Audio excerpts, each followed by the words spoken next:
Happy New Year, guys, and welcome back to my channel. It's Peace Football, and we're going to be talking about Chelsea 1, Crystal Palace 1.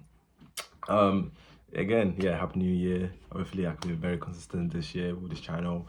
I know I've been saying I've tried to get a lot of content out, but it's been very busy, and I just try and work my editing, get my confidence up in front of the camera, and see how it goes. But yeah, I'll be making sure to do all the match reviews and maybe incorporate like what I'm going to do today, six things we learned from the match, and then just like talk about other games from the Premier League. So not only just Chelsea, there's other fans from the Premier League teams that want to watch my content.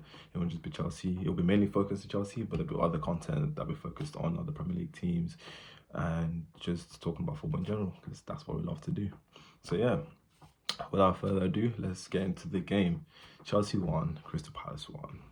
And you know what? I feel like it's again the same story we've been talking about the last 4 weeks. Since the game against Everton, it's just the same story. And the way you conceded this goal is the same way we conceded against Fulham. It's the same way we've just been very sloppy in our game.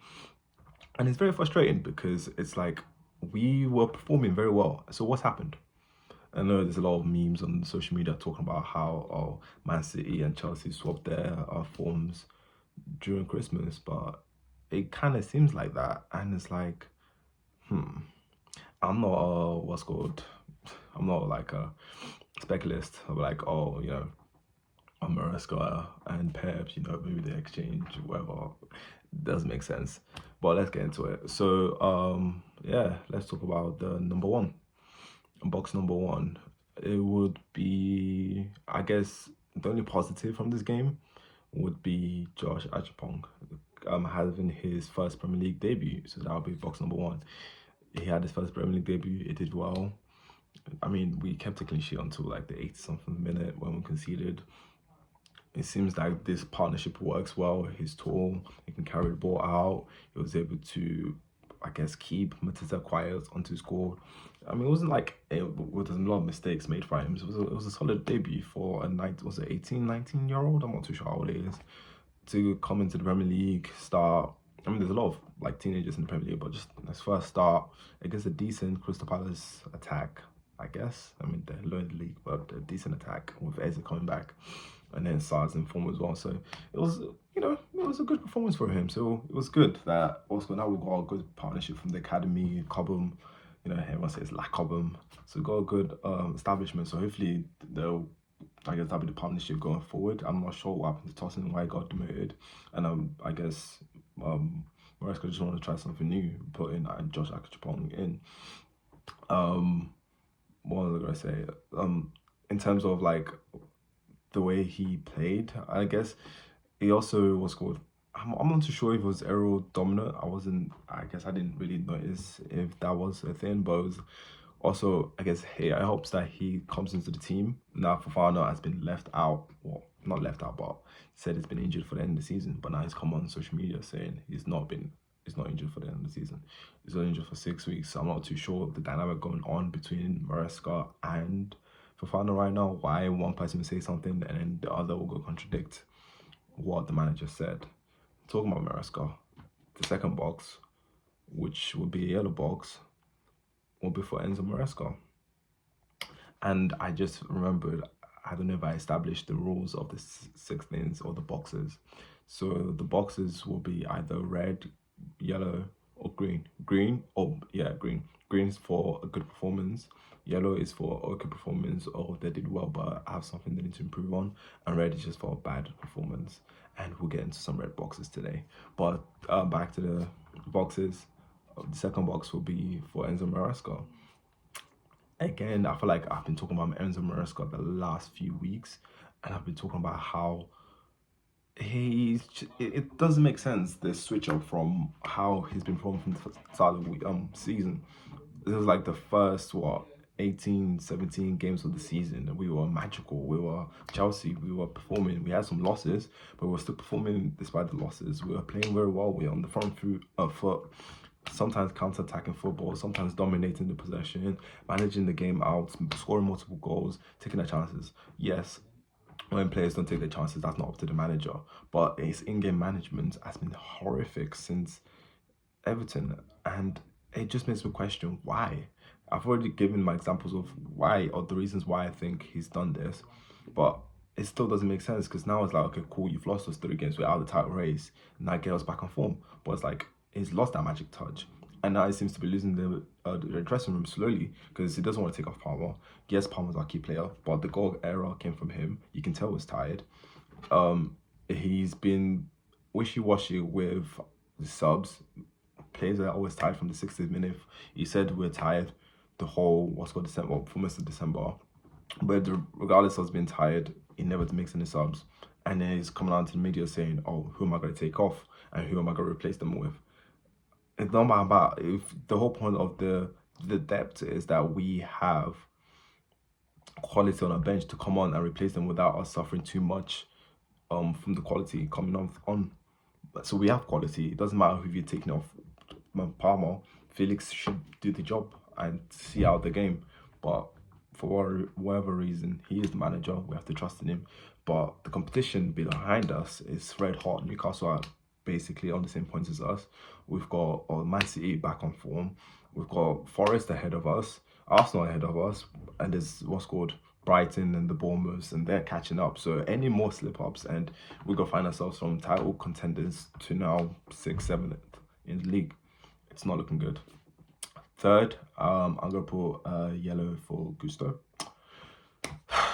I feel like, last week we said, well, I was decisive playing as a right back. Okay, yes, Gusto was on the bench. But I feel like Gusto is not bad right back. We have a good right back. We have very good right backs. We have Archibong, we have Gusto, we have Reece James.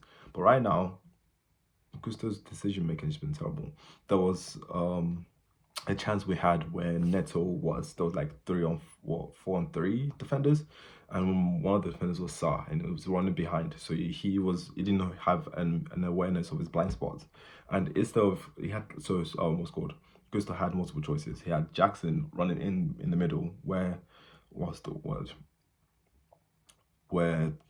lot of space. The defender wasn't really, I guess, tracking him, and then there was Neto on the outs on the right where he could have passed it to him in behind Sarr's blind spot, or maybe find a cross, and he did none of them. He just passed it straight to Sarr, trying to make a direct pass to Neto. So it's instances like that where it's like decision making in the final third that could make or break some attacks and make us more dominant in our game. It's just not happening, and it's just like those small mistakes are costing us games, are costing us points, and in this kind of like, especially in this league, in this season, we can't be making this kind of mistakes. We can't have those shortcomings over our points, over our attacks, or not be dominant when we need to be dominant, or be very decisive when we have the chance to be. So it's quite frustrating to watch when we see instances like that. Our fourth box will go for Enzo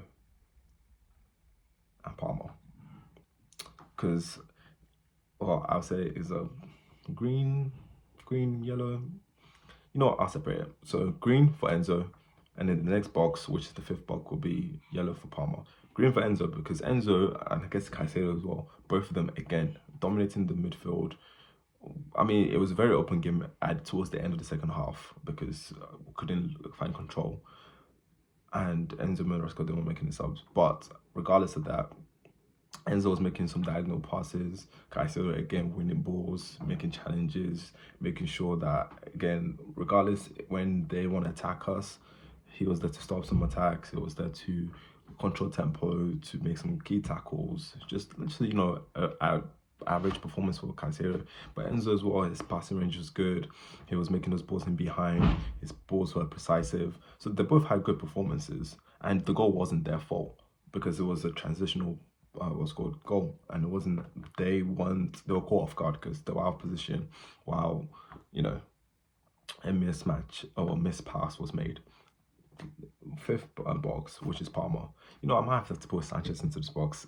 I should prepare these boxes properly, but I must put Sanchez in this because Sanchez was making some good saves. He made some good saves. There was one with the header. I can't remember who made the header. I think it was Chris Richards, header point blank at him, point blank into the goal. He made a terrific save. But the goal again, it's like the goal against who was it? Was it Fulham? I think it was against Fulham, where instead of passing it to Tosin, he decided to launch the ball up and it went to score the winning goal. Again, he went to pass into Palmer. Yes, Palmer could have done better and shielded the ball. That's why he has the yellow as well. But it was like, why would you make that pass? I guess it's a line breaking pass, but Palmer was dominated. There was like there was no one near Palmer to give him a release or for him to have a passing lane to release the ball so he doesn't lose possession.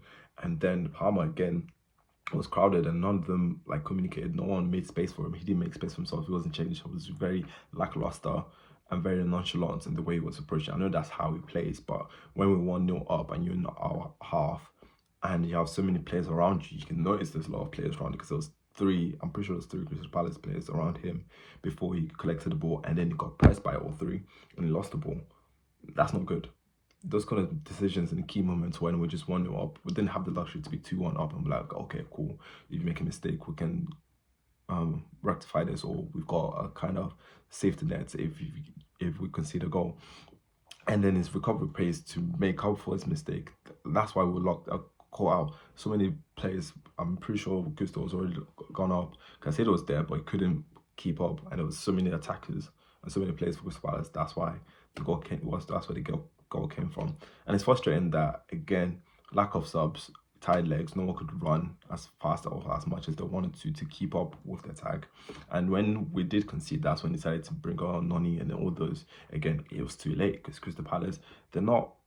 I mean, right now they're not bad. They're not in the best position, but they're not that bad defensively. So it's like it would take a bit to break them down. And if you just give our attackers 10 minutes, what they're meant to do with those 10 minutes. But yeah,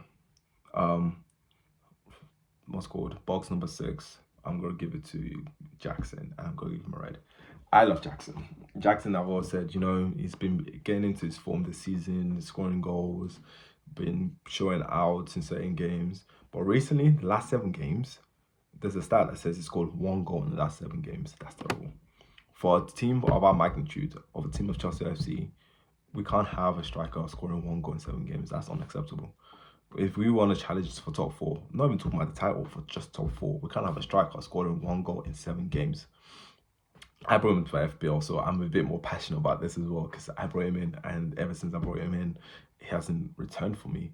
But we can't be playing bottom side teams and you can't score in 7 games. That's horrible. So we have to do something in the window because clearly we've lost faith in Nkunku. He's been terrible. I've already spoken about that in my previous videos. Malgui, or however you say it, he's not ready. He came on. I can't force his cameo. He had like 10 minutes. He was running like he normally does, but he wasn't going to make an impact.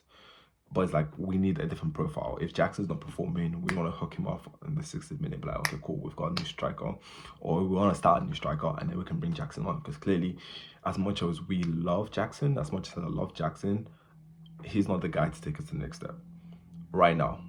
Like right now, he's not the guy to take to the next step. He's still developing. He's still young. He could still develop into a striker like Drogba did, or whoever you want to compare him to. But right now, for our objectives, especially in a competitive league like we are in, he's not the striker to do that. And I feel like we need to face that reality and invest. And it looks like we have to do a lot of investments. We have to do a lot of investments for our centre backs, our back line, and our attacking our strikers. I know everyone says goalkeeper, but it's not responsible. I feel like we don't need to make too much changes in the window. Maybe just 2, which is centre back, right-sided centre back, and a striker. And the rest will fix itself because we've got Esteban coming in. We've got Kendrick Pires. I know those are not probably going to start, but they'll add extra quality and more competition into our front line when next window. So we don't need to buy more wide players, just a striker. Anyway, it's very frustrating to drop points again, but it wasn't just us that dropped points this week. Arsenal dropped points, Liverpool dropped points. So it's just the teams behind us, Newcastle, Man City, Bournemouth, and so on. Those have been gaining points, and it's quite scary when you look at the table because it's like, wow, there's people catching up, and if we don't fix up, if we don't pattern up, or we don't bother to improve what we're doing, it's gonna be very techy for us. Anyway, thank you for watching my video. I hope you like content, and if you do, please like and subscribe. And I'll see you again next time for another Chelsea or Premier League content.